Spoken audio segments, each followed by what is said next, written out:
बिस्मिल्लाहिर्रहमानिर्रहीम। अस्सलाम वालेकुम। कैसे हैं आप सब? उम्मीद करता हूँ सब खैरियत से होंगे। मैं आपका दोस्त अली रज़ा और आज हमारे साथ मौजूद हैं मिस्टर अजान साहब। और आज का जो हमारा टॉपिक है how to get admission in नेस्प। तो आज हम अजान साहब से जानेंगे कि हम नेस्प में एडमिशन कैसे ले सकते हैं और उसमें जो हम डिस्कस करेंगे सबसे पहले तो हम इनका इंट्रोडक्शन लेंगे, फिर देन हम नेक्स्ट मूव करेंगे और कैसे प्रोसीजर उसका देखेंगे, स्कॉलरशिप के बारे में देखेंगे, ठीक है। और हॉस्टल और फी, ये सारी चीज़ें आज हम इस चीज़ में डिस्कस करेंगे ताकि हमारे नए आने वाले स्टूडेंट जो यूज़र्स हैं और उन्हें कोई तकलीफ ना हो, वो इजीली गाइड उन्हें हम कर सकें और इजीली वो अप्लाई कर सकें एक अच्छी यूनिवर्सिटी में। तो सबसे पहले हम अजान साहब का शुक्रिया अदा करते हैं और अपने यूट्यूब चैनल पे वेलकम करते हैं। अजान साहब, वालेकुम सलाम। सबसे पहले हम जानना चाहेंगे कि आपका तारुफ, आप कहाँ से बिलोंग करते हैं और क्या नाम क्या है आपका, और कैसे आपने नस्ब में एडमिशन लिया, और आपके एजुकेशनल बैकग्राउंड में मीन्स कि आपने मैट्रिक कहाँ से की, एफएससी कहाँ से की, और कैसे ये सफ़र कैसा रहा यहाँ तक का, कैसे आपने टेस्ट वगैरह क्लियर किए? जी जी वालेकुम सलाम जी, मेरा पूरा नाम मोहम्मद अज़ान अशरफ है और मैं उकाड़ा से ताल्लुक़ रखता हूँ। और मैट्रिक और एफएससी मैंने डीपीएस एंड कॉलेज उकाड़ा से की है। मैट्रिक में मेरे 1051 मार्क्स थे 1100 में से, और एफएससी में मेरे 1082 मार्क्स थे 1100 में से। बेसिकली मैं प्री इंजीनियरिंग बैकग्राउंड का स्टूडेंट था, तो मेरी ड्रीम यूनिवर्सिटी थी नस्ट। और नस्ट में एडमिशन के लिए नस्ट का एंट्री टेस्ट होता है एनईटी, तो वो दिया था मैंने और उसमें मेरे 150 मार्क्स आए थे 200 में से। अल्लाह। और मेरी मेरिट 195 मेरिट पोजीशन बनी थी मेरी, और अल्लाह का शुक्र है कि मेरी अपना डिजायर्ड फील्ड में मेरा एडमिशन हो गया था। सही सही सही। अच्छा, तो जान साहब, ये माशाल्लाह आपने बड़े अच्छे मैट्रिक में भी मार्क्स गेन किए, एफएससी में मार्क्स किए, यानी कि आपने पहले से सोच के रखा हुआ था। मुझे ऐसा लग रहा है कि मैंने एक हाई अचीवर्स मार्क्स लेने हैं और देन एक अच्छी सी अच्छी यूनिवर्सिटी में एडमिशन लेना है। कुछ ऐसा ही सीन है? जी इस तरह ही, बस सोचा था, मेहनत की और अल्लाह का शुक्र है कि अल्लाह ने अपनी रहमत की हम। जी जी। ये तो बहुत अच्छी बात है, ज़बरदस्त चीज़ है। अच्छा, तो हमें ये बताइएगा जान साहब के हम जब जैसे एडमिशन्स ओपन होते हैं नेस्ट पे, तो इनका क्या प्रोसीजर होता है? मीन्स कि हम अप्लाई कैसे कर सकते हैं? हम हमें वहाँ पे फिजिकली जाना पड़ेगा या सिंपली हम यहाँ पे घर बैठे भी कर सकते हैं? और इनकी एडमिशन की अप्लाई करने की फ़ी कितनी होती है? ये सारी चीज़ें हमें थोड़ी सी बता दें और इसके बारे में गाइड कर दें। जी, जब एडमिशन उनकी वेबसाइट पे जब आता है एडमिशन का फॉर्म, तो वो अकाउंट बना के वहाँ आपने अपनी सारी डिटेल्स वगैरह अपलोड करनी होती हैं, और उसके बाद वो आपको फ़ी चालान दे देते हैं टेस्ट का। हर टेस्ट की फ़ीस अलग होती है, अप्रोक्सीमेटली 4000 के अराउंड होती है टेस्ट की फ़ीस। तो आपने वो फ़ीस स्लिप जमा करवा के उनको उसकी रिसिप्ट भेजनी होती है, और फिर आपकी वेरिफिकेशन हो जाती है। उसके बाद आता है आपने अपनी डेट सेलेक्ट करनी होती है कि किस डेट को आप अपना टेस्ट देना चाहते हैं। ये भी आप पे है, जिस मर्जी डेट को आप देते हैं। सही सही सही। और उसके बाद आपका टेस्ट होता है इस्लामाबाद में कंप्यूटर बेस्ड, और कराची और कोयटा में होता है पेपर बेस्ड। तो जी ज़्यादा लोग यही प्रेफर करते हैं कि वो इस्लामाबाद H12 जाके अपना टेस्ट दें कंप्यूटर बेस्ड। सही सही सही सही। यानी कि मीन्स के ऑनलाइन मीन्स के आपको एक सिक्योर टेस्टिंग दी जाती है इस्लामाबाद, और देन अगर हम जी जी थोड़ी सी कराची और उसकी बात करें तो सिंध भी थोड़ा हमारा सा बैकवर्ड है, और कोयटा की हम बात करें तो वो भी बलूचिस्तान में थोड़ा सा बैकवर्ड है, तो वहाँ पे उन्होंने टेस्टिंग जो है वो पेपर वर्क पे की हुई है। ठीक हो गया, ठीक हो जी गया। अच्छा, तो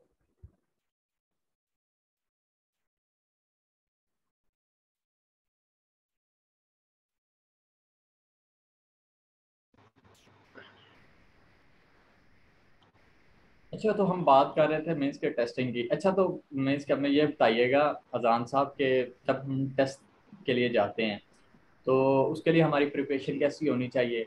हम कौन सी बुक्स यूज़ करेंगे, और ऑनलाइन हम कर सकते हैं घर बैठ के, या अदर हमें किसी सिटी जाना पड़ेगा टिप्स का पढ़ने के लिए, या मीन्स के डिफरेंट एकेडमीज होती हैं जहाँ पे हम टेस्ट की तैयारी करते हैं, तो क्या हमारी एफएससी और मैट्रिक की बुक्स भी इंक्लूड होती हैं या इनका कोई अलहदा से एक टेस्ट होता है? तो उसके बारे में हमें थोड़ा गाइड कीजिएगा। टेस्ट जो मेनली होता है वो तो जो आपकी पंजाब की टेक्स्ट बुक्स है ना एफएससी की, उससे ज़्यादातर आता है। और जो जिस बच्चे ने क्या नाम लेते हैं आप वो एफएससी की टेक्स्ट बुक्स के कॉन्सेप्ट्स क्लियर होंगे ना, जिसके इंशाल्लाह उसका ये टेस्ट क्लियर हो जाएगा, उसको कहीं और जाने की ज़रूरत नहीं है। सही सही सही।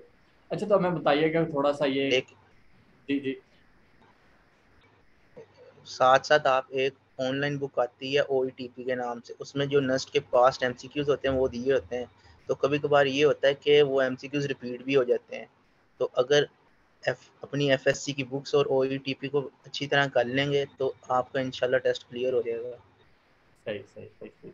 तो हमें ये बताइएगा कि मीन्स के टेस्ट जो होता है वो कैसे क्वेश्चन बेस होता है, मीन्स के फिजिक्स केमिस्ट्री इंग्लिश इंटेलिजेंस इस तरह का कोई क्वेश्चंस वगैरह होते हैं या डायरेक्टली मिक्सअप क्वेश्चन होते हैं और दे दिए जी ये आप बैठ के करें आप। नहीं नहीं, टेस्ट में हर सारे पोर्शंस बने होते हैं। सबसे पहले आता है मैथ का पोर्शन, उसमें 80 एमसीक्यूज होते हैं। फिर आता है फिजिक्स का पोर्शन, उसमें 60 एमसीक्यूज होते हैं। फिर केमिस्ट्री का 30 एमसीक्यूज होते हैं। इंग्लिश में 20 एमसीक्यूज होते हैं, और जो आईक्यू होता है उसमें 10 एमसीक्यूज होते हैं। सही सही सही सही। ये सारे पोर्शन बने होते हैं, और आपके एट अ टाइम आपके पास आपके आ जाते हैं सारे एमसीक्यूज, और आपकी मर्जी, आप जिस मर्जी ऑर्डर में करें। 3 आवर्स का आपके पास टाइम होता है उसको सोल्व करने के लिए। सही सही सही। अच्छा तो हमें ये बताइएगा कि फॉर एग्जांपल ये था कुछ हमारे स्टूडेंट होते हैं वो मेंस के जाते हैं टेस्ट देने के लिए और कुछ एमसीक्यूज उन्हें नहीं आ रहे होते, तो वो तुक्का लगाने वाला जो सीन होता है कुछ इस तरह का भी बीच में हो जाता है कि उसकी नेगेटिव मार्किंग होती है कि क्या सीन है उसका भी थोड़ा हमें गाइड कर दें। नहीं नहीं, नस्ट का जो होता है एनईटी का एंट्रेंस टेस्ट होता है, उसमें नेगेटिव मार्किंग कोई नहीं होती। इसलिए ज़्यादा से ज़्यादा जो भी आप एमसीक्यू अटेम्प्ट करना चाहिए, अगर तुक्का लग भी जाए तो गलती उसमें कोई नहीं होती, फिर नेगेटिव मार्किंग उसमें कोई नहीं होती। सही सही सही सही सही। तो हमें ये बताइएगा कि जब हम टेस्ट वगैरह दे लेते हैं ठीक है, हमारा ये कैसे कैलकुलेट किया जाता है, परसेंटेज एग्रीगेट कैसे कैलकुलेट किया जाता है, मींस के नस्ट में मींस के मैट्रिक के कितने मार्क्स काउंट किए जाते हैं, एफएससी के कितने जाते हैं और नेट जो हमारा टेस्ट होता है उसके कितने मार्क्स काउंट किए जाते हैं। सबसे पहले तो आपके पास 3 चांसेस होते हैं, 3 दफ़ा आप एनईटी दे सकते हैं, और जिसमें आपका सबसे बेस्ट स्कोर होगा वो आपका फाइनल एग्रीगेट के लिए यूज़ होगा। उसके बाद इसका जो एग्रीगेट कैलकुलेट करने का फॉर्मूला है उसमें 75% आपका एनईटी के मार्क्स, 15% आपके एफएससी पार्ट 1 के मार्क्स, और 10% आपके मैट्रिक के मार्क्स होते हैं। इस तरह आपका फाइनल एग्रीगेट बनता है फिर। सही सही सही। यानी ये जो हमारे पीछे से हम जो लेके आ रहे हैं अपना अमालनामा या मार्क्स वो सारे काउंट किए जाते हैं ताकि जो जी जी एट द एंड जो हमारे रिजल्ट बनता है वो इंटी टेस्ट में वो हमारे सामने आता है कि आपकी पिछली 4 साल की मेहनत और देन अभी जो आपने की है कुछ ही महीनों में ये आपके सामने है। ठीक हो गया ठीक हो जी। गया। अच्छा ले तो हमें ये बताइएगा कि जब आपने टेस्ट वगैरह दिया तो जाहिर सी बात है मेरिट लिस्ट लगी होगी, तो क्या कहाँ पे जाके आप लोग का मेरिट स्टॉप हुआ था और क्या थोड़ा सा इसके बारे में बताइएगा ताकि स्टूडेंट्स को हमारे व्यूवर्स को पता चल सके कि वो अपने माइंड सेट बना ले कि यार यहाँ तक हमें लेके जाना है, यहाँ से नीचे हमारा काम नहीं बनने वाला, जो 60 70 80 का सोच रहे हैं उसके बारे में थोड़ा हमें गाइड कर दे। जी, क्या नाम लेते हैं, जो मेरिट का तो ये है कि हमारी दफ़ा जो था ना फॉर्मूला, वो तो उसमें क्या नाम लेते हैं, हमारी दफ़ा जो सीएस और सॉफ्टवेयर इंजीनियरिंग है उसका मेरिट काफ़ी हाई था। और अगर आप 150 तक मार्क्स, 150 या 150 से ज़्यादा मार्क्स ले लें तो ये काफ़ी अच्छा होगा, क्योंकि इस तरह आपके एग्रीगेट काफ़ी अच्छा बन जाएगा। अगर आपके मैट्रिक और एफएससी में मार्क्स ज़्यादा हैं तो आप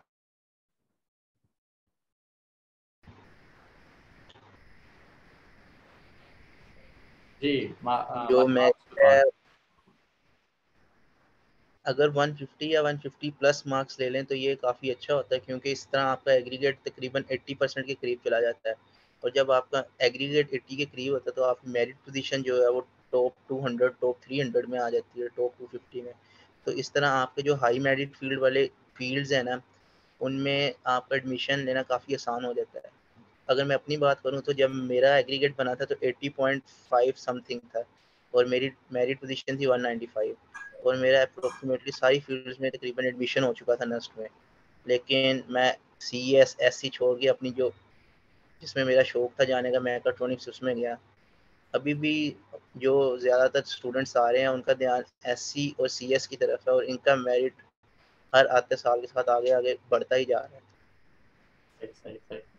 अच्छा, तो मीन्स कि आपने हमें बताया कि CS और SC जो टॉप पे हैं और नस्ब काफ़ी अच्छी यूनिवर्सिटी है।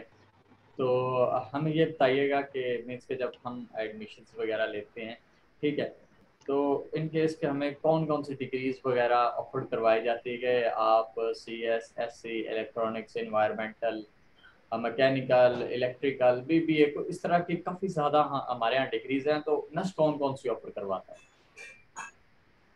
जी नस्ट में तकरीबन बिजनेस वगैरह और साइंसेस की सारी डिग्रीज होती हैं। उसके साथ BS mathematics physics chemistry. Engineering की बात करें तो mechanical engineering electrical engineering computer science software engineering environmental material engineering chemical engineering civil engineering और इसके साथ साथ computer engineering information security mechatronics engineering. इस तरह की ये सारी फील्ड्स करवाई जाती हैं। सही सही सही। मैं इसके काफ़ी ज़्यादा डिग्रीज हैं, अगर हम करना चाहें तो ये नहीं है कि हम सिंपल ये कहेंगे हम हाई स्टैंडर्ड एक अच्छी यूनिवर्सिटी में बहुत सारी डिग्रीज हैं और हमारा वहाँ पे फ्यूचर भी ब्राइट है। तो डिग्री काफ़ी ज़्यादा अच्छी किस्म की, और जो जिस इंसान का शौक है वहाँ पे एडमिशन लेने का और जैसी भी डिग्री चाहे वो वहाँ से ले सकता है। अच्छा, तो जी जी जब हम डिग्री वगैरह की हमारी बात होगी तो आपके टेस्टिंग वगैरह हो जाते हैं, और देन हमारा जो आता है जी फाइनल लिस्ट वगैरह सब कुछ लग जाता है। तो उसमें कुछ नस्ट जो है वो इंटरव्यू वगैरह करती है स्टूडेंट्स का, उनके डॉक्यूमेंट्स चेक करने के लिए या उनका नॉलेज चेक करने के लिए, कुछ इस तरह का सीन है? नहीं नहीं ये इंटरव्यूज होते हैं सिर्फ मास्टर्स लेवल के या PhD लेवल्स के होते हैं। उससे पहले बैचलर्स लेवल पे इंटरव्यू नहीं होते। बाकी डॉक्यूमेंट्स वगैरह की अटेस्टेशन आपने करवानी होती है वो अटेस्टेड करवा के आप लोगों को भेजने होते हैं। इंटरव्यू वगैरह वाला कोई सीन नहीं होता। सही सही सही सही सही। अच्छा, तो अभी हमें ये बता दीजिएगा कि हम आते हैं जो वहाँ पे हमारे लोग और हमारे पाकिस्तान की हालत, और हमारे स्टूडेंट्स ऐसे प्राइवेट स्टूडेंट होते हैं कि जिनका फीस का बड़ा इशू होता है, फीस स्ट्रक्चर का। हमें ये बताइएगा कि फीस स्ट्रक्चर क्या है, और अगर फीस ज़्यादा है या कम है, तो कुछ लोग होते हैं वो पे नहीं कर सकते, तो वो कैसे पे कर सकेंगे? मीन्स के उनके लिए क्या नस ने रखा हुआ है, कोई इंस्टॉलमेंट्स वगैरह की रखी हुई है कोई, यानी आहिस्ता आहिस्ता करके एक सेमेस्टर में पे कर लें, क्या प्रोसीजर है वो थोड़ा बताइएगा। फीस स्ट्रक्चर की बात करें तो इस साल जो नस्ट के एडमिशन्स हुए हैं उनकी ट्यूशन फीस तकरीबन 1,24,000 के करीब है। और बाकी सारे जो ड्यूज़ वगैरह मिला के जो फर्स्ट टाइम आपने पे करनी है इस साल जो है वो 1,72,000 के करीब है। एडमिशन फ़ीस और प्रोसेसिंग फ़ीस सारा कुछ मिला के। और स्कॉलरशिप्स की अगर हम बात करें तो जब हम नेस्ट के टेस्ट का फॉर्म फिल करते हैं तो साथ नेस्ट वाले ऑप्शन देते हैं कि आपने अगर स्कॉलरशिप के लिए अप्लाई करना है और अगर आप नीडी हो तो आप उनका नेस्ट नीड बेस्ड स्कॉलरशिप के नाम से है फॉर्म, वो साथ टेस्ट के साथ ही फिल कर लेते हैं। और उसमें जो डॉक्यूमेंट्स वगैरह होते हैं वो उनको हार्ड फॉर्म में भेजने होते हैं। फिर आपकी वेरिफिकेशन की जाती है और जितने लोग अप्लाई करते हैं तकरीबन सबको, किसी को 100% नीट के मुताबिक और किसी को 50% को स्कॉलरशिप मिल जाती है। उसके अलावा गवर्नमेंट की जो स्कॉलरशिप्स हैं एहसास पीफ HEC नीड बेस्ड स्कॉलरशिप ये सारी भी नस्ट में आप अप्लाई कर सकते हैं इनके लिए एडमिशन के बाद अपने। और तकरीबन ये सारी स्कॉलरशिप्स भी मिल जाती हैं। सही सही सही सही। मीन्स कि आपके कहने का मतलब है कि अगर कोई एक बच्चा है वो इतनी फी पे नहीं कर सकता, तो बच्चा जो है वो फी वगैरह पे नहीं कर सकता, लेकिन फिर भी हम क्या करते हैं जी, हमारी गवर्नमेंट हमारी यूनिवर्सिटीज इन्होंने मिलके एक ऐसा अच्छा स्ट्रक्चर मीन्स के स्कॉलरशिप का बनाया हुआ है कि कोई भी एक स्टूडेंट जो होता है जिसको ज़रूरत होती है, जो चाहता है कि मैं एक अच्छी यूनिवर्सिटी में पढूं और एक अच्छी हायर एजुकेशन हासिल करूं, तो उसके लिए ये कि हमारी गवर्नमेंट भी पूरा पूरा सपोर्ट करती है, हमारी यूनिवर्सिटीज़ भी सपोर्ट करती हैं। लेकिन उसमें यह होता है कि स्टूडेंट को खुद मेहनत करनी पड़ती है, ठीक है। तो अगर कोई चाहे और मेहनत करे और यानी कि वो डिग्री ले सकता है, बिल्कुल इसी तरह ही है। जी जी बिल्कुल। अच्छा, तो सिर्फ मेहनत करनी है, बाकी सहूलियात आपको गवर्नमेंट भी यूनिवर्सिटीज़ भी डिफरेंट है वो भी प्रोवाइड कर देती हैं। जी जी। तो अभी हम आते हैं अपने नेक्स्ट जो डिफरेंट एरिया से हमारे स्टूडेंट आते हैं, जैसे आप ओकाड़ा से हैं, और अगर हम जी कुछ बलूचिस्तान से आ गए, कुछ कराची से भी आ गए, कुछ केपीके से भी आ गए, कुछ पंजाब से, इस तरह। तो हमारे पूरी कंट्री से स्टूडेंट वहाँ पे आते हैं। तो हमें ये बताइएगा कि बीच के यूनिवर्सिटी ने उनके रहने का क्या इंतज़ाम किया है, हॉस्टल्स वगैरह के बारे में बताइएगा कि हॉस्टल्स का क्या सीन है, उनकी फ़ी क्या है, उनके चार्जेस क्या है, उनके मेस के बारे में, और स्टूडेंट कंफर्टेबल महसूस करते हैं कि नहीं करते, तो इसके बारे में थोड़ा हमें गाइड करते हैं। जी, हॉस्टल्स जो नस्ट के मतलब अप्रोक्सीमेटली 80 टू 85% स्टूडेंट्स हैं ना, वो हॉस्टलाइट्स हैं, और हॉस्टल का इंतज़ाम उन्होंने काफ़ी अच्छा किया हुआ है। उधर आपके अप्रोक्सीमेटली 44,000 टू 4,500 पर मंथ आपको हॉस्टल का रेंट है।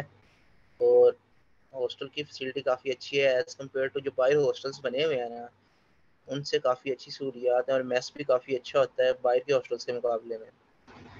और तकरीबन सारी सहूलियात आपको यूनिवर्सिटी के अंदर ही मिल जाती हैं। सही सही। मीन्स के हर चीज़ हमें नस्ट प्रोवाइड करता है हमारे स्टूडेंट्स को, और यानी कि जो भी है उन्हें बाहर जाने की ज़रूरत ही नहीं है, आपको हॉस्टल में हर चीज़ अवेलेबल हो जाएगी, मेस वगैरह सारी चीज़ें वहीं पे होंगी। तो अच्छा, मैं ये बताइएगा कि जी यहाँ पे एक क्वेश्चन आता है जो हमारी सोसाइटीज़ में बहुत ज़्यादा रेस किया जाता है कि जी हमारी गर्ल्स जो हैं वो सेफ नहीं होती यूनिवर्सिटीज़ में जाके, उनके हॉस्टल्स में जाके, तो उनका कुछ इशू होता है। तो हमें ये बताइएगा कि यूनिवर्सिटी ने उनके हॉस्टल्स के लिए क्या किया है, और हमारी गर्ल्स का इन्वायरमेंट कैसा है, थोड़ा सा उसके बारे में हमें गाइड कर दीजिए।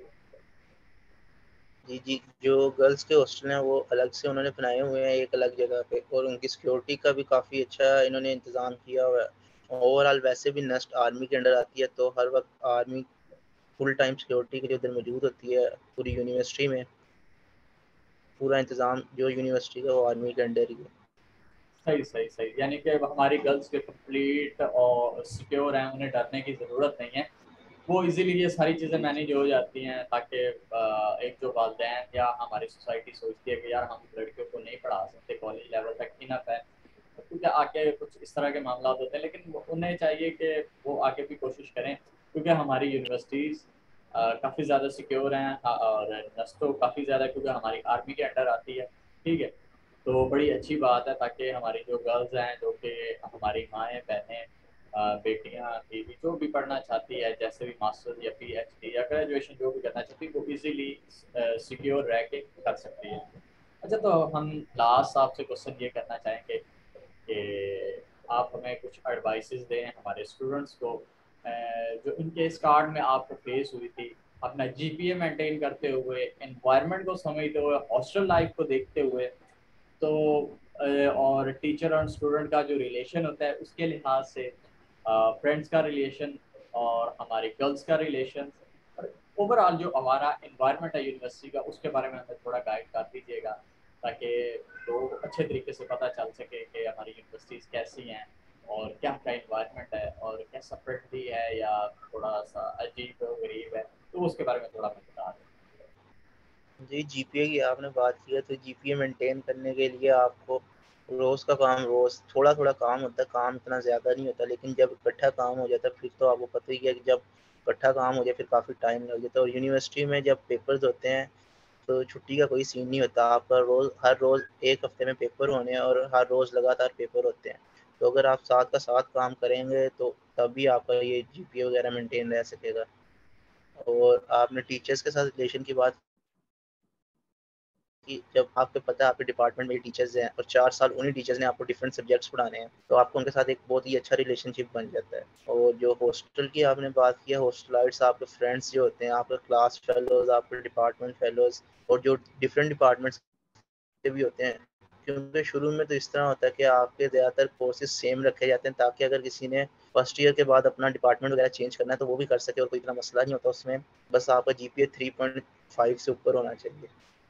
तो आप अपना डिपार्टमेंट भी चेंज कर सकते हैं। और तो आप इकट्ठे बैठ के स्टडी करते हैं, एक दूसरे से काफ़ी कुछ आपको सीखने को मिलता है, और आपकी प्रेजेंटेशंस, आपके स्किल्स, सारा कुछ आपका वहाँ चेक किया जाता है। सही सही सही सही, यानी कि आपके कहने का मतलब है कि हमारी यूनिवर्सिटीज़ का इन्वायरमेंट बहुत अच्छा है और हमें डरने की ज़रूरत नहीं है।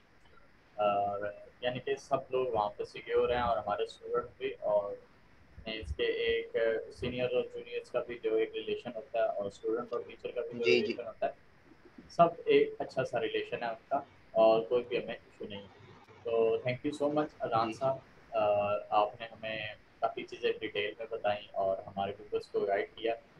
तो जो भी हमारे व्यूवर्स का क्वेश्चन हो किसी भी लिहाज से, ये एडमिशन के लिहाज से, वो हमें कमेंट सेक्शन में लाजमी बताएगा। अगर कोई भी क्यूरी हो, ताकि हम आपकी क्यूरीज जो है वो अजान साहब तक पहुँचाएँ और उसका आपको एक वैलिड आंसर मिले और आप लोग एक अच्छी यूनिवर्सिटी में एडमिशन ले सकें। जी थैंक यू सो मच। मिलते हैं नेक्स्ट वीडियो के साथ, तब तक के लिए अल्लाह हाफ़िज़।